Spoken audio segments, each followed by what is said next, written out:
Assalamualaikum warahmatullahi wabarakatuh. Welcome back to my channel, Liis TV. Tempat kita diskusi dan juga belajar bersama. Di video aku kali ini, aku mau berbagi FR soal UPPPG ya, di bagian yang kedua. Tapi sebelumnya buat teman-teman yang belum subscribe, silahkan tekan subscribe terlebih dahulu dan juga nyalakan lonceng notifikasinya. Kita langsung ke soal yang pertama. Konsep dalam IPS yang membahas tentang kemajuan atau perkembangan ilmu dan teknologi atau IPTEK untuk memahami fenomena sosial adalah A. Politik, B. Sosiologi, C. Sejarah, D. Ekonomi, atau E. Geografi. Silahkan dijawab teman-teman. Jawaban yang paling tepat adalah opsi B. Sosiologi. Kita lanjut soal nomor 2. Sekelompok siswa mengalami kesulitan membuat keputusan tentang studi lanjutan yang akan dipilih. Karena itu, mereka sepakat untuk meminta bantuan guru dalam penentuan sekolah lanjutan yang cocok untuk mereka. Apa yang perlu dilakukan guru terkait permintaan siswa-siswa tersebut? A. Guru segera membuatkan keputusan tentang studi lanjutan yang paling cocok untuk mereka pilih. B. Guru mengabaikan permintaan bantuan mereka untuk memutuskan studi lanjutan yang akan dipilih. C. Guru membiarkan mereka membuat keputusan sendiri tentang studi lanjutan yang akan dipilih. D. Guru membantu siswa-siswa tersebut untuk membuat keputusan studi lanjutan dengan segera saat mereka mengalami kesulitan. Atau E. Guru menyerahkan keputusan pemilihan studi lanjutan kepada mereka ketika mereka membutuhkan sebagai perencanaan masa depan mereka. Silakan dijawab. Jawaban yang paling tepat adalah opsi D. Kita lanjut soal nomor 3. Bahasa dapat digunakan untuk mengetahui kewarganegaraan seseorang dan juga dapat membedakan antar negara lain, yaitu karakter, kepribadian, dan watak sebagai bangsa. Berdasarkan pernyataan tersebut, dapat disimpulkan bahwa A. Bahasa Indonesia sebagai alat penghubung antar budaya. B. Bahasa Indonesia sebagai lambang kebangsaan nasional. C. Bahasa Indonesia sebagai penghubung antar daerah. D. Bahasa Indonesia sebagai alat pemersatu bangsa. Atau E. Bahasa Indonesia sebagai lambang identitas nasional. Silakan dijawab teman-teman semua. Jawaban yang tepat adalah opsi E. Jadi bahasa Indonesia sebagai lambang identitas nasional.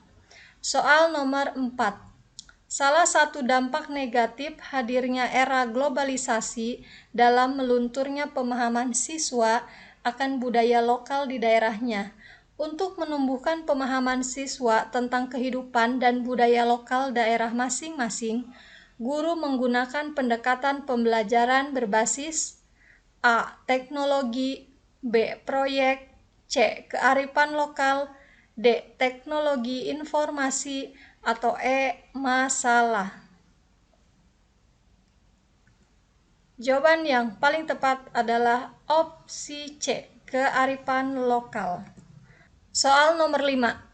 Perhatikan kalimat-kalimat di bawah ini. 1. Dia tidak melihat-lihat keadaan tempat berlari. 2. Benang layang-layang Andri tiba-tiba putus. 3. Akibatnya dia tertabrak sepeda motor. 4. Dia berlari mengejar layang-layangnya. 5. Andri bermain layang-layang di tengah lapangan dekat jalan raya. Urutan kalimat-kalimat di atas agar menjadi paragraf yang padu adalah, silakan teman-teman perhatikan urutannya di opsi mana jawaban yang paling tepat agar menjadi paragraf yang padu. Jawaban yang paling tepat adalah opsi A. Jadi yang pertama, yang kelima dulu, baru kedua, keempat, ke-1, dan yang terakhir itu yang ketiga. Akibatnya dia tertabrak sepeda motor. Kita lanjut soal nomor 6. Deklarasi Juanda 13 Desember 1957 dan konsep wawasan Nusantara menjadi dasar perwujudan sebagai satu kesatuan wilayah, sekaligus kesatuan politik, ekonomi, sosial budaya, dan pertahanan keamanan. Integrasi nasional dimaknai adanya integrasi wilayah dan integrasi bangsa.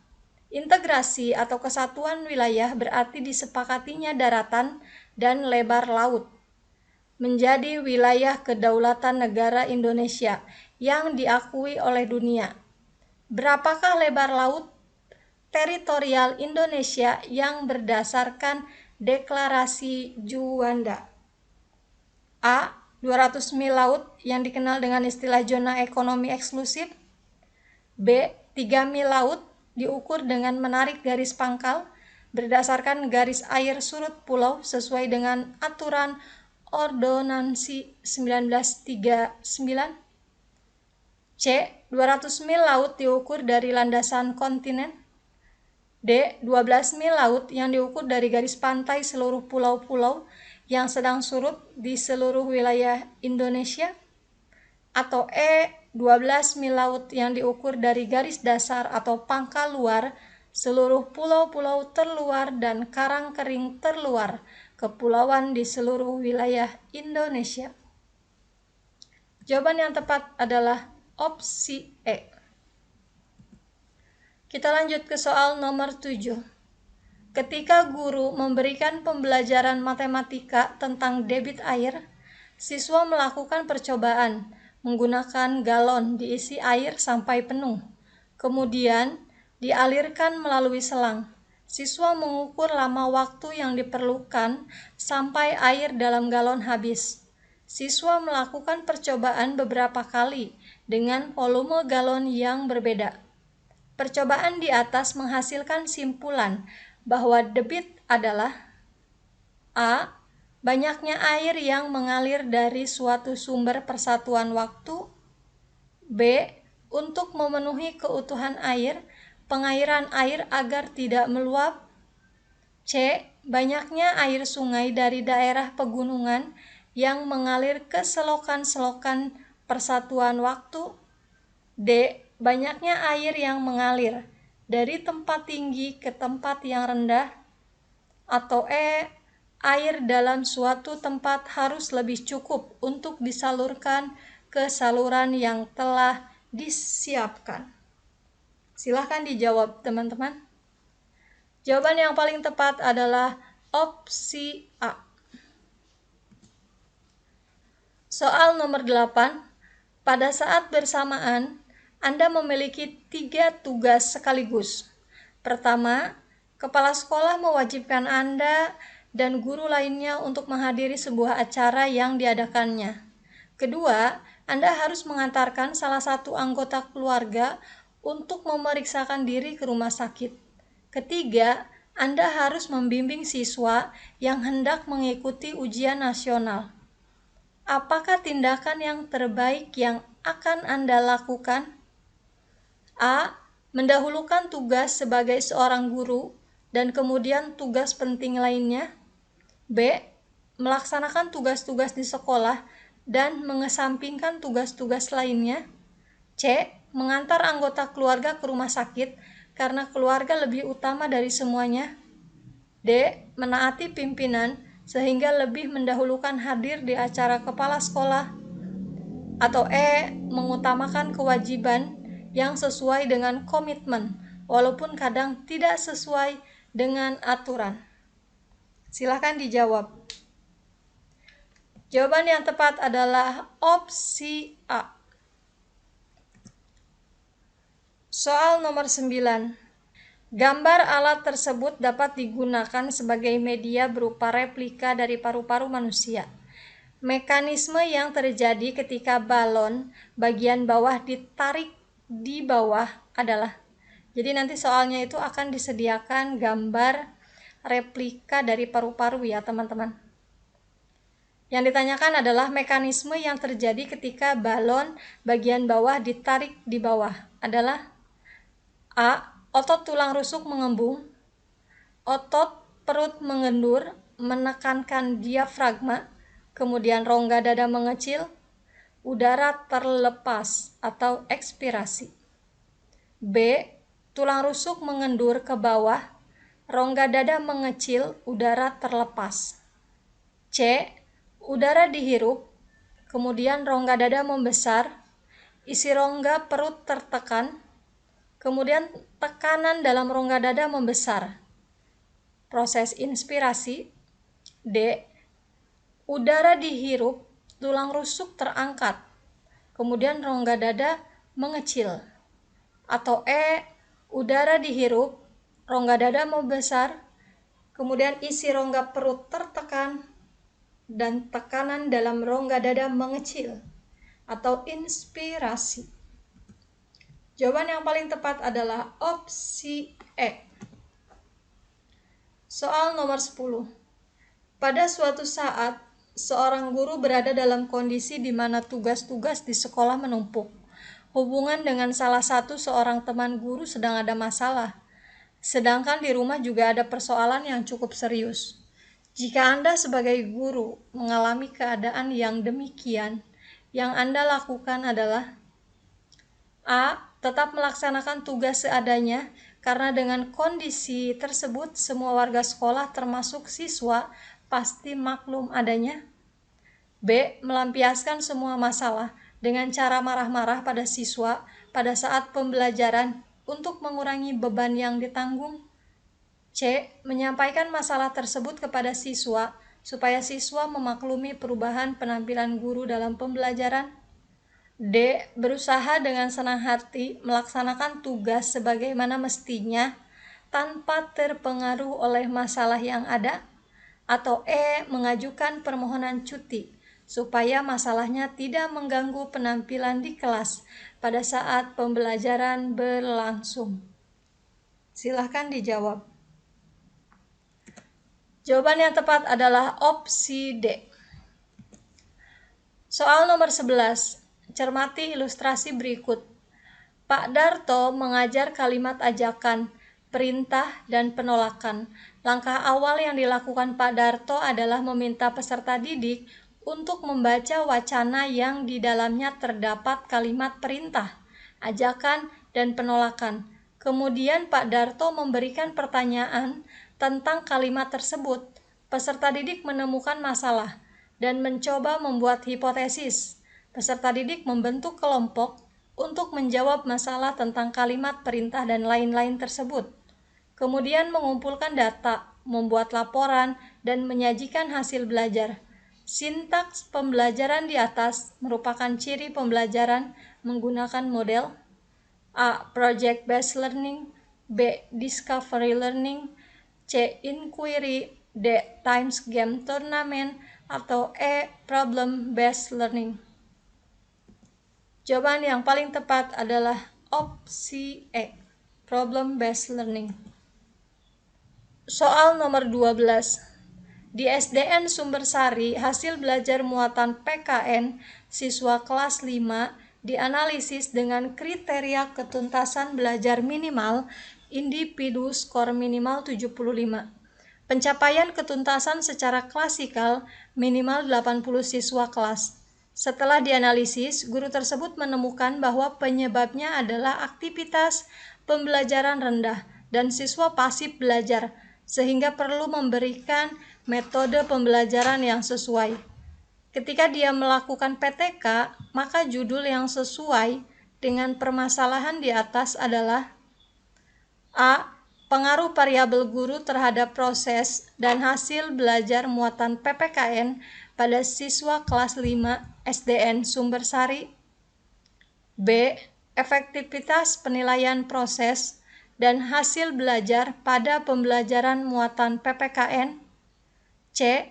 Peningkatan hasil dan proses belajar pada muatan PPKN melalui pembelajaran kooperatif Jigsaw siswa kelas 5 SDN Sumbersari.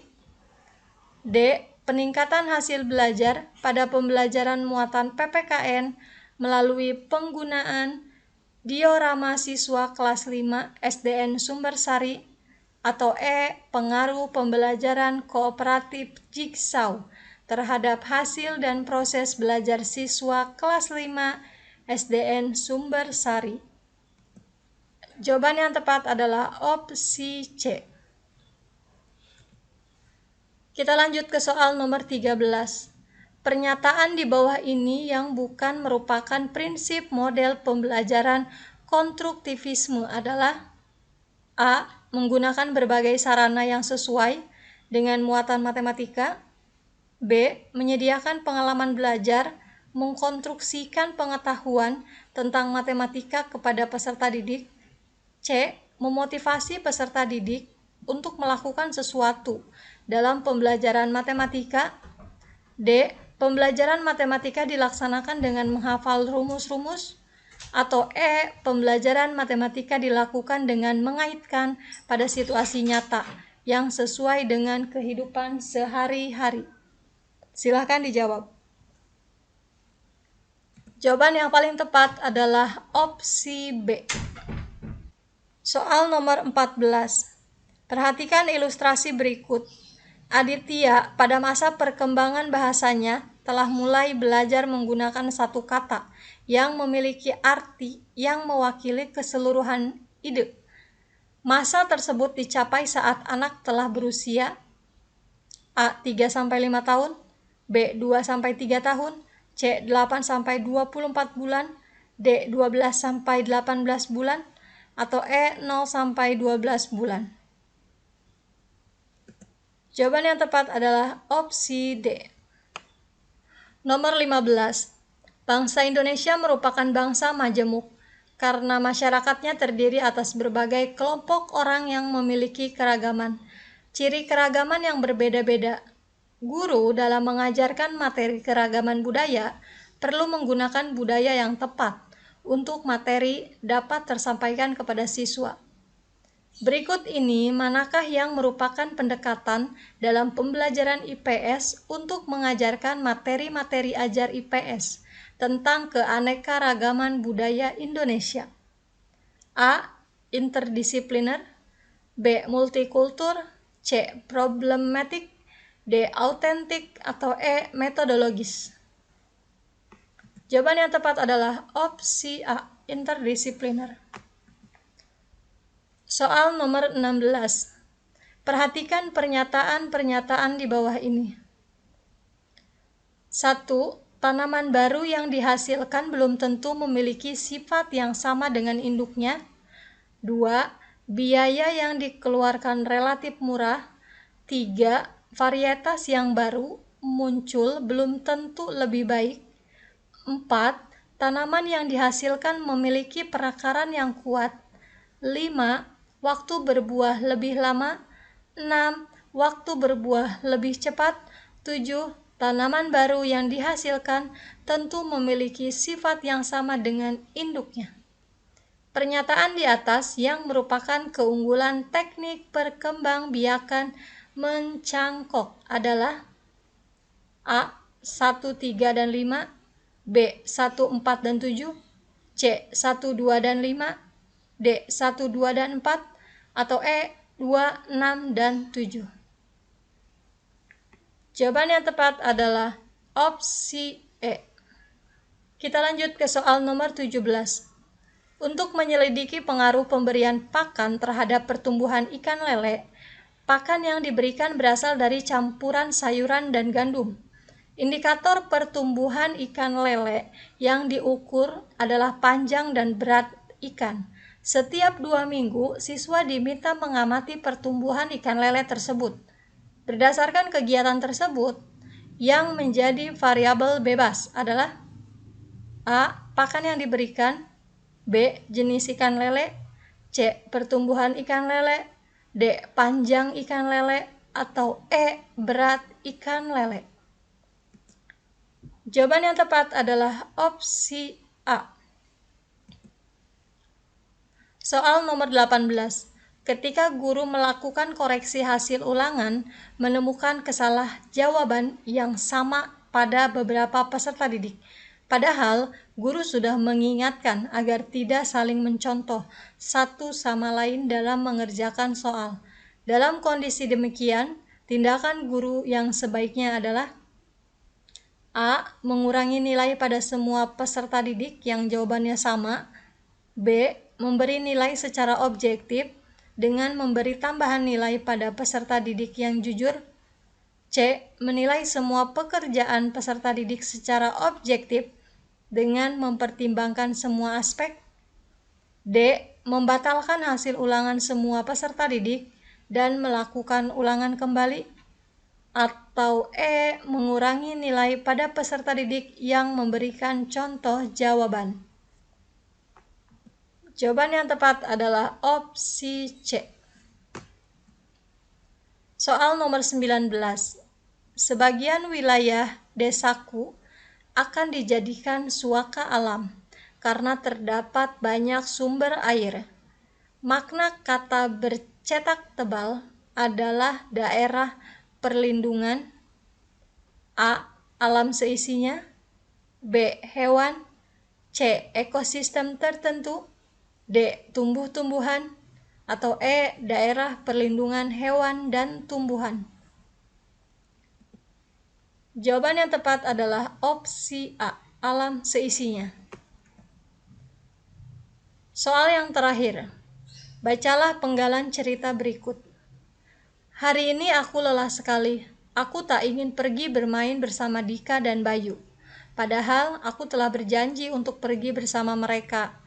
Namun, aku takut keputusanku ini akan mengecewakan mereka. Ketika aku termenung, tiba-tiba HP-ku berbunyi dan aku lihat WA masuk dari Dika. Hei, jadikan hari ini kita pergi? Aku pun menjadi tambah galau. Di satu sisi aku sangat lelah sekali, di sisi lain aku tidak ingin mengecewakan mereka. Sudut pandang pada penggalan cerita pendek di atas adalah A. Orang ketiga tunggal. B. Orang pertama jamak. C. Orang ketiga jamak. D. Orang pertama tunggal. Atau E. Campuran. Jawaban yang tepat adalah opsi D. Orang pertama tunggal. Oke, terima kasih buat teman-teman semuanya yang sudah nonton video ini sampai selesai. Semoga soal-soal yang aku berikan ini dapat bermanfaat untuk teman-teman semuanya ya. Semakin banyak soal yang teman-teman pahami, teman-teman pelajari, semoga membuat teman-teman semakin mudah mengerjakan soal pretest PPG. Mohon maaf jika ada salah kata. Salam sehat dan juga semangat. Wassalamualaikum warahmatullahi wabarakatuh.